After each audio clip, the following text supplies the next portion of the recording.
قدرمنو دغه د هلمند د افغانستان د هلمند خوږ سندرغاړی حبیب الله شباب دی، ډېر سخت رنځور دی، د ملا اپریشن یې کړی دی. نو راسئ دی واورو د ده مشکل چې شي دی، له ډېرو ستونزو سره مخامخ دی، له ډېرې مالي مشکلاتو سره مخامخ دی. په کومه طریقه باندې وکړي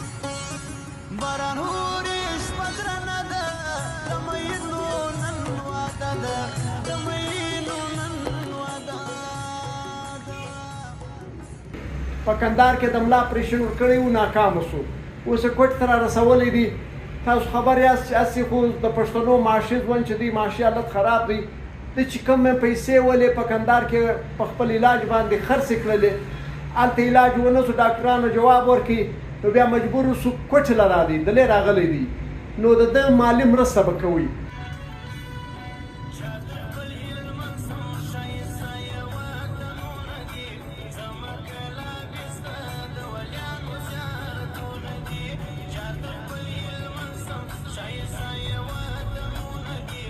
ډېر محترم قدرمن شباب وروره، که تاسو خپل دغه رویدات چې تاسو څنګه مریض سواست، څنګه مو اپریشن وشو، بیا ولې اپریشن ناکام شو، تاسو کوټې ته ولې مجبور سواست، و علاج ته دلته مو علاج څنګه روان دی، که دا ټوله کیسه راته وکړې او دا خبره هم وکړه چې ته دا وخت و مالي مرستې ته سخت اړ مالي مرستې ته سخت اړ دا خواست هم وکړه او خپل موبایل نمبر هم پکښې ووایه چې وروڼه ستا سره مالي مرسته وکړي. اول خو سلامونه و احترامات ټول ورونو ته، که پاکستان کې دي، که په افغانستان کې دي او که په خارج کې، ټولو ته وړاندې کوم. زما نوم حبیب الله شباب دی، د هلمند یم. که چېرې وګورې په یوټیوب کې زما نوم سرچ کړي، انشاءالله ټول مې پېژني. خو اوس داسې د حالت سره مخ یم چې ما د پښې د چپه پښې درد کوي، بیا زه ولاړم څو وارې وینه د پښې څخه وکړل، رګې نسا یې د پښې څخه وینه مې وکړله، خو ګټه یې ورنه کړله. بیا چې مې هغه ایم آر آی اکس واخیستې، دوی راته وویل ستا د بلا 2 ډسکه کېناستلي دي چې دغه عصبي رشته یې تر فشار لاندې راویستلې ده.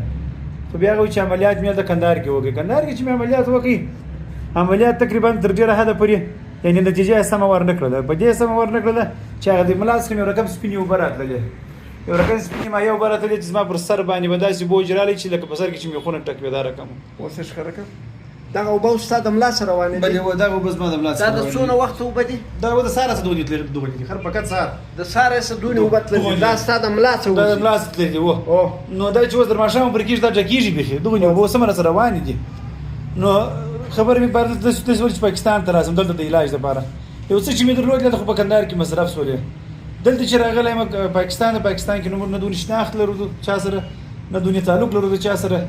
نو ما که چېرې هغه افغانان هغه وروڼه د مهربانۍ له مخې څخه او د خدای وجي له دغه څخه د مسلمانۍ دغه څخه یوه همکاري و دغه دوا راسره وکړي.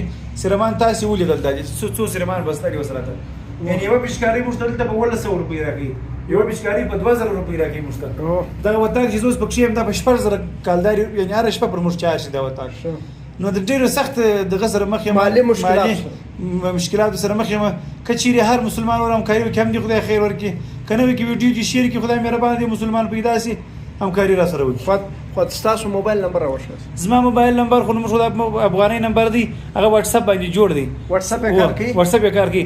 01003 01003 برابر بیا 950 950 950 01003 950 950 بیا 950. دغه زما نمبر دی، دا واتساپ نمبر دی. په دې باندې رابطه وکړئ، انشاءالله پر دې رابطه را سره وکړئ. الله دې خیر درکړي، کور مو ودان.